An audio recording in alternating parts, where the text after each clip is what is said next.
Hello, good afternoon, everyone. And for those who are watching or will be watching later on or on different time zones, good morning or good evening. My name is Marilyn. I'm the founder and CEO of Customized Training Solutions Private Limited or CTS. And we are passionate about helping leaders and organizations who are continuous learners and action takers to transform and thrive in all aspects by co-creating customized programs with our world-class resources. We have served over 3,000 leaders from 30 different countries in different industries, including Petronas, Sony Mobile, PruLife UK, Ayala Group, Chevron, Tencent, Jollibee Foods Corporation, and Shell, to name a few. Experts say that the pandemic will last for the next 3 to 5 years, and this is why we are organizing several interventions, including this interview, to help leaders who don't know how to stay relevant and adapt to the new normal, and those who find it stressful to lead and ensure performance of a remote team, and for those who are afraid that they can't keep their team or their business in this interesting situation. So to be able to stay relevant and continue to lead effectively in any situation, we are organizing several interventions such as this interview. So we'll be glad to have you here, and for today it's my pleasure to introduce our leader, Czarina Bonnevie-Teves, and or Ina, as I call her. She has 25 years of helping leaders and their teams navigate personal and organizational change in both private and public sectors. And as a resource person at the Ateneo Center for Continuing Education, she has conducted leadership development workshops on personal mastery, embracing complexity through systems thinking, leading teams in a VUCA world, coaching and communicating assertively for companies such as Jollibee Foods Corporation, Globe, Wyeth, Mang Inasal, Red Ribbon, Sykes Industries, Maxis Group, Coca-Cola Beverages, Nestle, Energy Development Corporation, among others. Wow, we have a lot of common clients as well. In the last 10 years, Coach Ina has coached leaders in fast food, health, social welfare, education, and telecoms. So without so much further ado, I'd like to bring in Ina.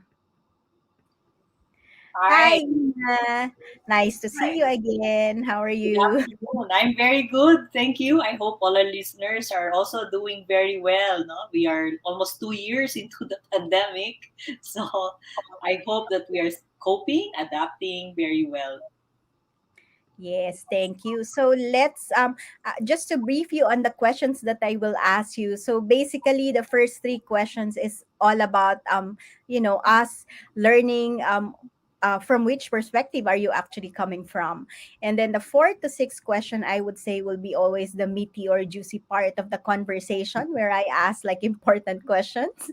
And the seven to eight questions is your chance to be a Miss Universe because we'll be asking two Miss Universe questions for you at the end of this interview. So let's jump right through the interview. So, first question, or it's not actually a question, I would say, it's more on having you to share your leadership experience and probably the influencers which brought you to where you are right now, and your favorite leadership styles, if you have any. Please do share with us. Okay, so I hope you have a lot of time for these stories. So,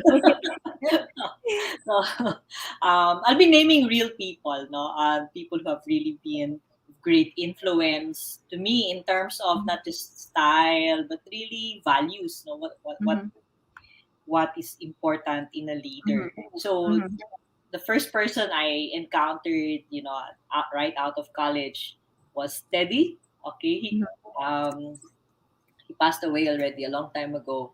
But I was a copywriter at the time at an advertising agency, a very, very small advertising agency that was struggling after mhm, 1986. No? So we had that EDSA revolution and the economy was just mhm, starting to rebuild. So um, our agency was no match for the multinationals, but we wanted to just be independent, and we were very poor. So it came to a point where, you know, our salaries were not coming in on time, and but every time that happened, Teddy would actually forgo his salary in favor of us. And for me, that was such a big deal. I mean, coming right out of college, oh, there's really such a person who's willing to do that. Mhm. The owner of the company willing to give up his salary for his people. So we stayed with him to the end until the company could no longer really stay on, also stay open. So none of us thought of, oh, I have to leave now because I have to earn my keep. And it showed me how people can actually remain loyal because the owner, the leader, was actually also faithful to them. So Mhm. yeah. And a second big influence was Cheeky, also in an advertising agency, because those were my roots. No? I started in Mhm. advertising. And she was my boss in the early to the middle 90s. No? And she showed me how an empowered woman can actually be a person of influence, somebody who can affect change in the organization, in leaders. She actually grew many leaders who are now heads of different agencies. Um, now, uh, I saw her how she would negotiate with clients, talk to the bosses, and that was very admirable from my point of view. And the last one is Rose. I met her, I think maybe almost 5 years ago. Rose is in her 70s. So it gives me a sense of, okay, who can I be once I reach that stage, maybe 20 years from now. Um, and even if she's in her 70s, she's still involved in social transformation, as if, there are 30 years more to do that. Her energy is boundless. She can drive from the capital, from Makati all the way 50 kilometers or 40 kilometers going south to Lipa. So she can drive a 4x4 at her age. So which she does. Wow. So I was like, oh, I want to be like that, no? And for me, what influence she has on me is her interest in research, finding new Mhm. things, and also discovering what is good, no, in our countrymen, in the Philippines, Mhm. discovering what is good in people, and trying to harness that also for social transformation. So Wow, that's amazing. Yes, thank you so yeah, much for sharing your experience with amazing leaders. And I hope I give justice. I mean, this is a long summary, but these are the things I would say important things that you made mention based on your experience with the leaders that you've worked with in the past. And obviously, I mean, that's where we would normally get our perspectives from, like from our own experiences in the past, right? And again, like it's amazing that I would say that you're lucky that you get to work with such leaders who knows how to lead teams, who knows how to negotiate with clients and affect change within the organization. And again, your first experience is already like, despite the situation, the leader, you find it like the positive things in his leadership style, which is being a faithful leader to his team. And again, you've ended it with a beautiful message as well, that it's about, with your experience with Rose, that it's all about the process, creativity, and also not just about the thinking or the knowledge or skills. You also have to incorporate your spiritual or your intuition in that matter, right? yes, correct. Because Mhm. she doesn't really hurry or rush to a decision. She lets it Mhm. simmer. Mhm. So for me, this is really counterintuitive to our Mhm. culture now, which is I have to do it now. I have to do it now. And for her, it's like, wait, let the process, trust the process, let the process go through, Mhm. and things will actually emerge, which will point us to the right way. So, Mhm. and in my experience, that has actually helped because it's less traumatizing, very respectful of the individual and of the team also. Yes. And from what you've shared with us, the next question then is, what is leadership for you? Oh, this isn't the Miss Universe question yet. Not yet, not yet. We're still on our second question. It's still, having your perspective in terms of, having that experience that you've shared with us. How would you define leadership? I mean, it's interesting that, it's just one word, but it's defined differently by different leaders that I have interviewed in the past. So I'm just curious to know, based on your experience, your influencers that you've shared with us, what is leadership for you then? Mhm. Well, for me, it's the ability to affect change, no, in oneself, in one's team, in one's organization, and in society. So it's a neutral term. It can be influence for the bad or influence for the good, but it really Mhm, works on influence more than command and control. mhm, And so you will see a lot of people. The term mhm. influencer is very common nowadays, but they're Yes. not really in positions of power, but they have Mhm, followers. So these are people who can change mindsets, heart sets, and they have a certain resonance with their targets, no, or people who like to follow them. mhm. Yes. And I love how you defined leadership, and it's about, again, influence rather than coercion and authority. Gone are the days when we believe that, everything has to be controlled by the leader, or has to be like, the leader has to have a say to it, right? Now it's more on collaborations, and really more of teamwork, right? And it's again all about influencing them to like make the right decisions, right? Not Yeah, you have to do this is the direction and all those stuff. I mean, that still happens, but what I meant is that it's always now creating more of a win-win situation, rather than like giving just all the directions coming from just one person, right? yeah. I would like to think it's a co-creative process. It's an overused Yes. term now, Mm-hmm. but people own it more if they can create the outcomes with you. If you listen to them, if they're not Exactly. without knowledge or wisdom, Mm-hmm. so Mm-hmm. it's in asking the right questions that leaders are Mm-hmm. able to bring this about.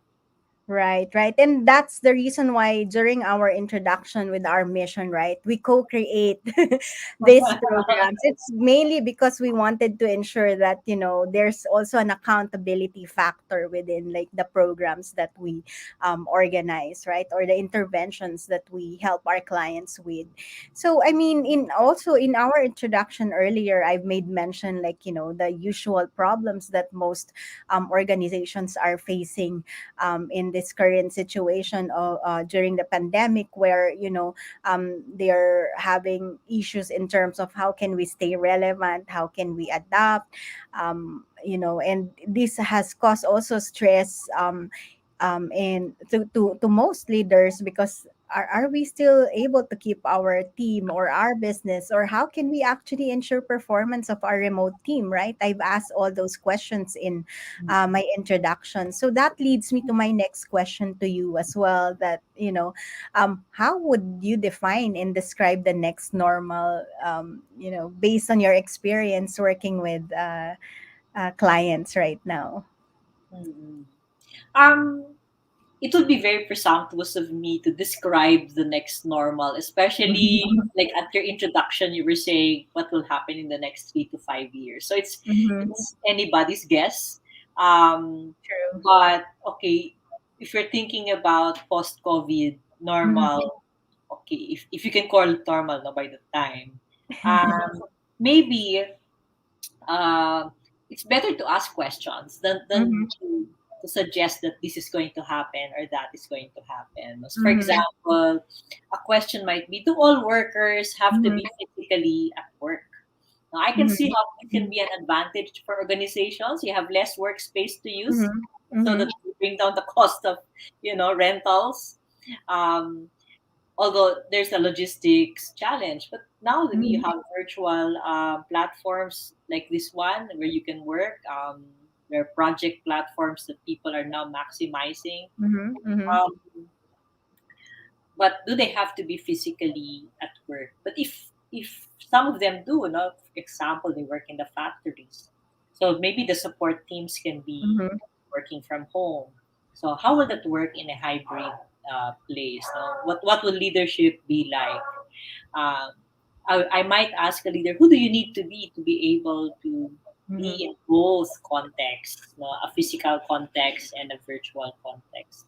A lot of questions are connected with control. How do I supervise my people, make sure they're getting Mhm. things done?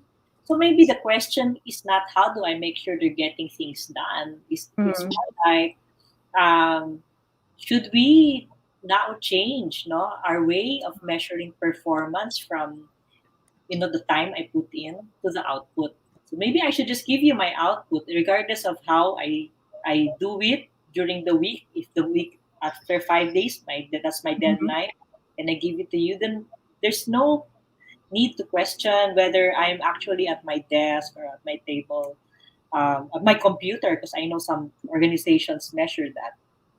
Um, as long as I deliver the output, diba? So, then another question corollary to that would be, should 9 to 5 still be the norm, right? 9 to 5 is actually quote unquote because I know that it's now in many places 996, right? 9 to 9, 6 days a week. It's 996. True. Should that still be the norm? And if that's not the norm anymore, my sensing is that workers will actually have more time for things that are important to them. Mhm. They can take up a hobby, they can back to school and learn, and this will be important also for their growth. Mhm.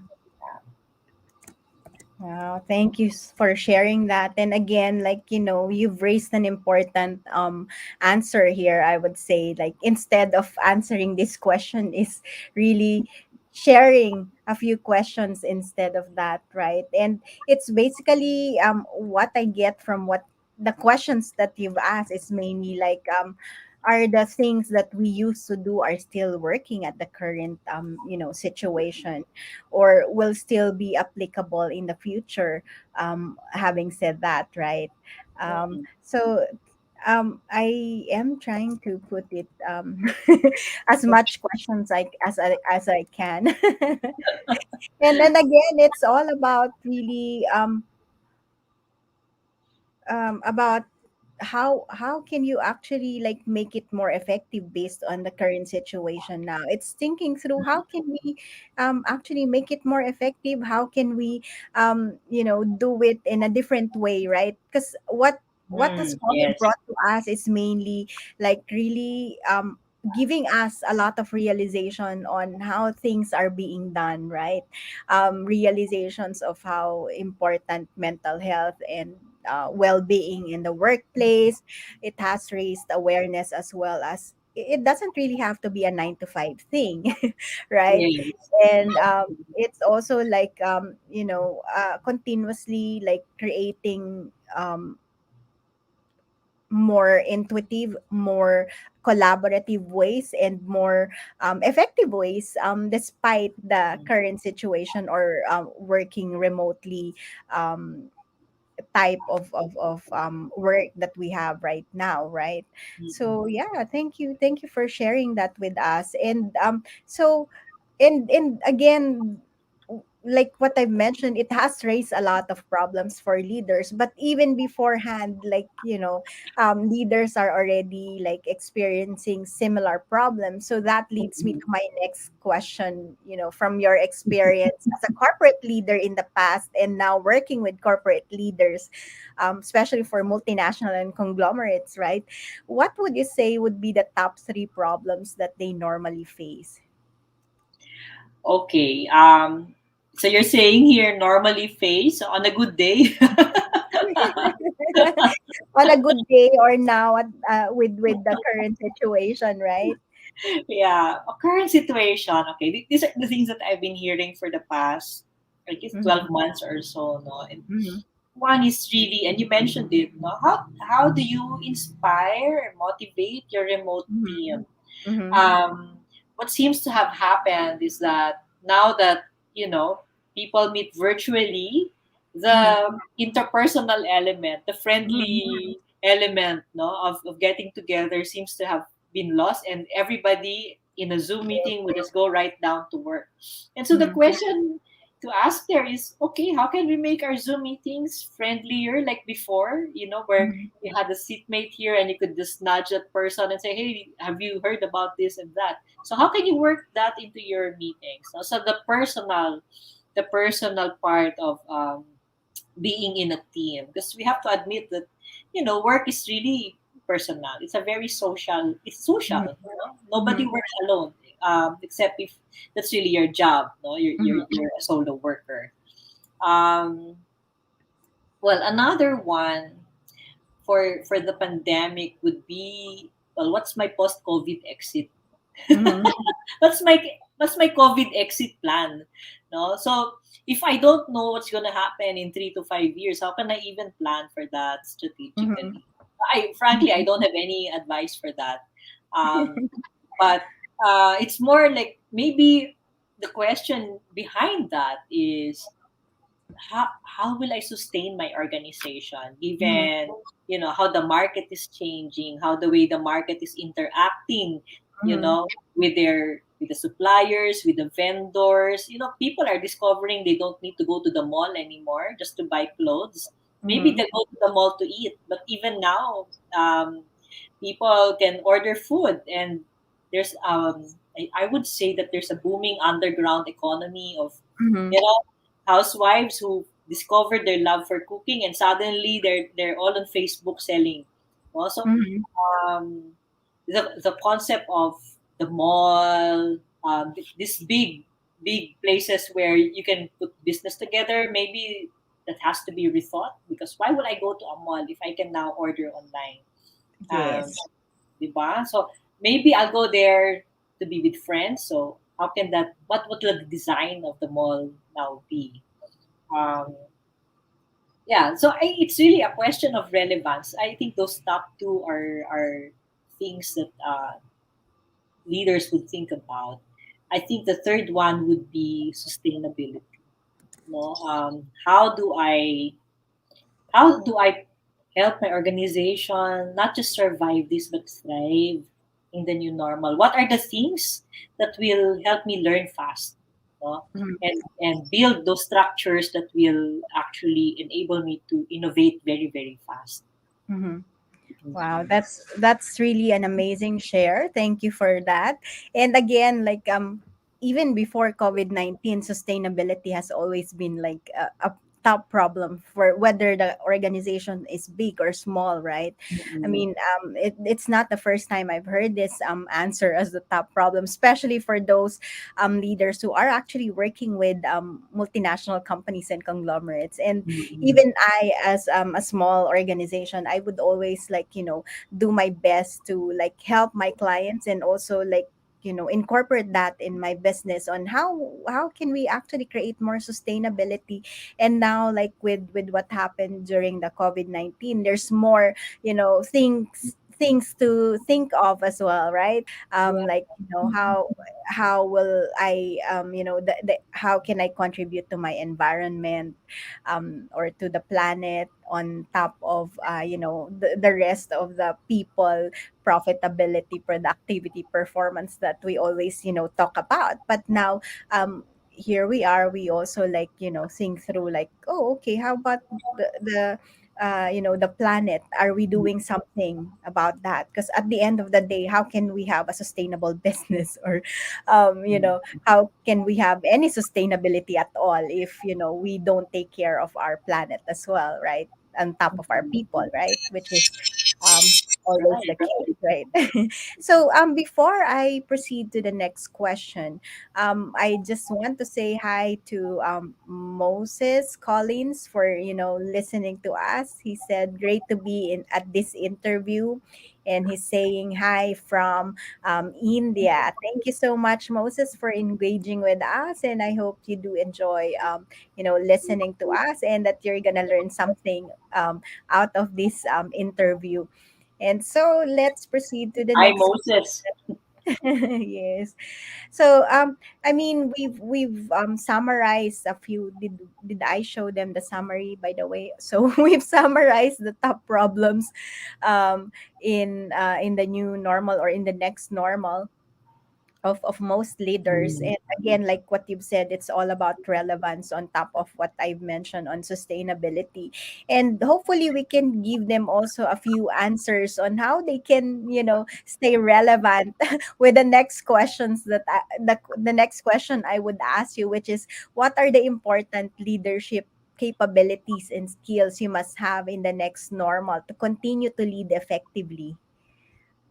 Okay, so well, we were just mentioning how interacting with your team remotely is important. Mm-hmm. And so now I would say that emotional intelligence, all the more, is more important. Trying to understand people, pick up the cues virtually when Mm-hmm. you don't see everything. Some meetings, people don't turn on their cameras, So how can you sharpen your awareness of others, how others are feeling, how the group is, no? But also very important is a leader's own self-awareness. What am I going through in this Mm-hmm. situation? No? I'm very concerned about workplace performance, and that's outside. No? But what's going on inside of me? Am I actually also afraid of what's happening? And so Mm-hmm. how do I cope with that? So understanding where one is, no? How Mm-hmm. one is as a leader, and then before understanding others, no?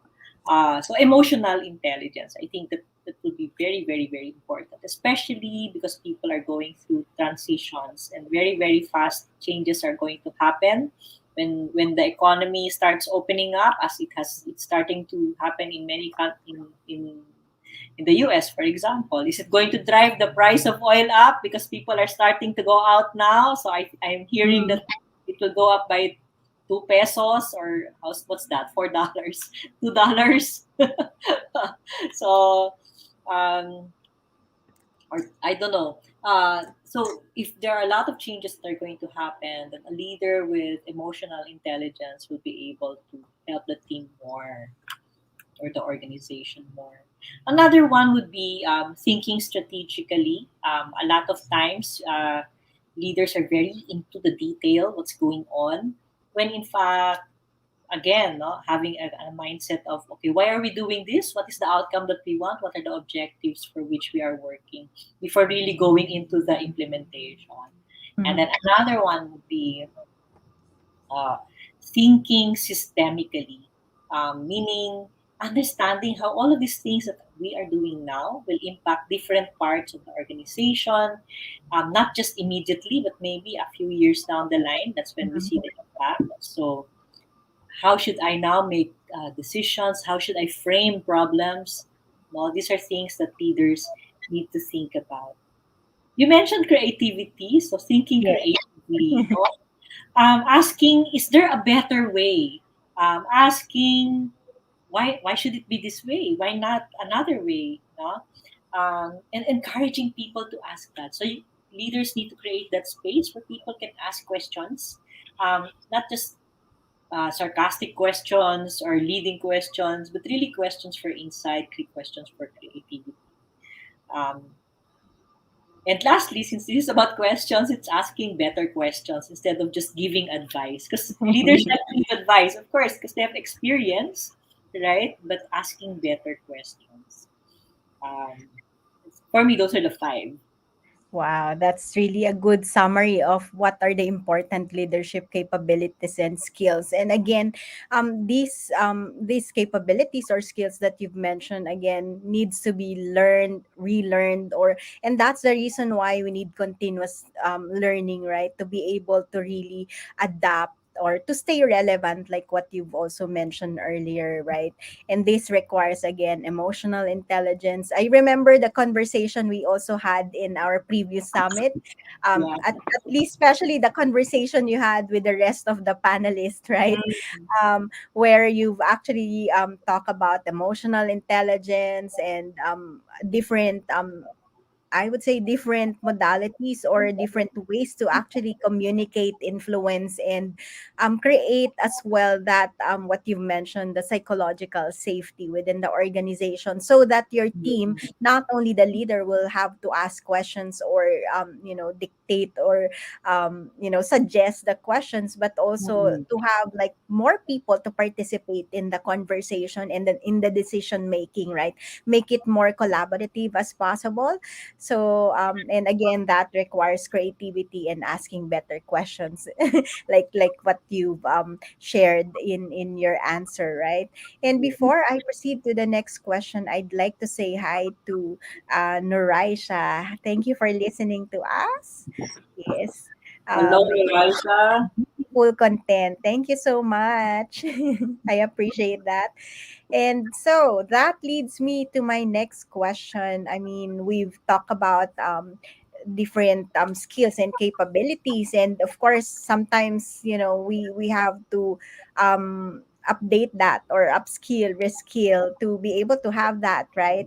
The power of learning. I've spoke yesterday for over 200 in front of over 200 people about the power of learning, because this week is the customer service week. So we are running a program for one of our clients to do that. And so that leads me to my next question. So, what do you believe is the role of learning, leadership, and transformation in thriving in the next normal? Okay, I would say that it's helping workers be Mm-hmm. their best, okay, and deliver their best given the resources that they have. So that's the first one. The Mm-hmm. second one is developing a love of learning, Mm-hmm. okay, in in each of the members of the organization, Mm-hmm. so that people can change Mm-hmm. quickly. They won't be afraid of change, but engage with it, embrace it. um, and so that also includes uh, helping people build their inner resources or Mm-hmm. creating resources in the organization so people can be more resilient, more Mm-hmm. resilient and feel safe about contributing to change. So taking risks, raising issues. It's in times of crisis where you want people to actually be honest about what's going on and not Yeah. telling you stuff before they're too big, they get blown up, and it's too late to do anything about it. So Mm-hmm. you want people to Yes. have to be forthright about that and not punish them for telling the truth. True, true. And that's again creating the psychological safety within the organization, right? To Yes. be able to let their, team express what what they have. And at the end of the day, failure is also part of testing things and experimenting on things, so that you can get to where whatever success means to you is, right? So it requires also learning, and being able to like make use of the current resources, like what you've shared, and building that capabilities of the whole team within the organization, so that everyone can actually like contribute to that success, right?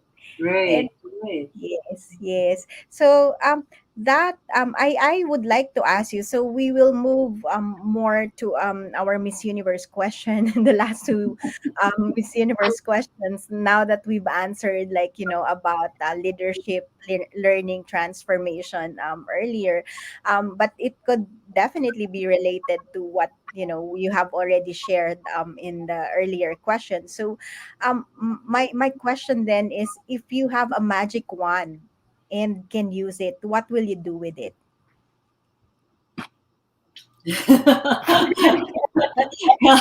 Help people listen more, okay, and ask better questions. Be Yes. curious. Don't make assumptions. Check one's assumptions. listen more and ask better questions. Wow. And that makes it obvious that you're a coach. Coaching is all about asking the right questions, right?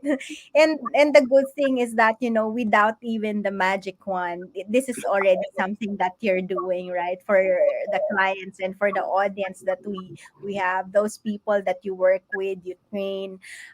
This is already something that you've been actually helping a lot of people with, to be able to know how to listen more and ask better questions. And again, that's part of like your strength as a coach.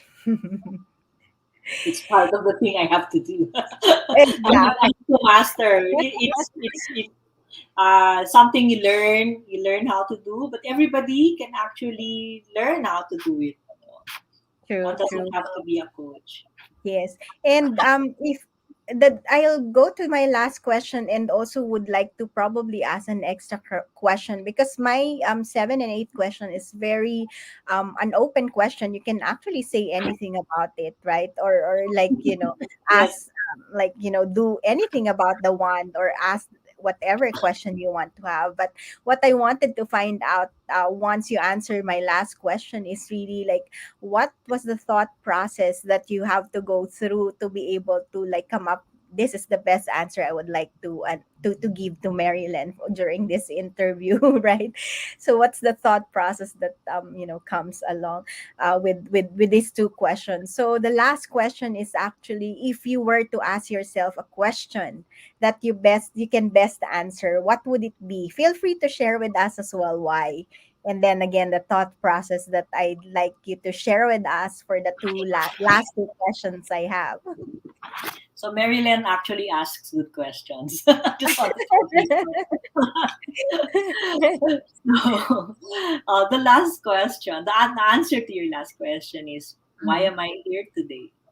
So it is a question of, mhm, I guess, relevance, purpose, um, and maybe that's the gift of the pandemic. No, I was thinking, like, very often we're just doing things day to day, schedule by schedule, hour by hour, and then we seldom have time to actually um, pull back a bit, and see, okay, why am I actually doing this? What is it for?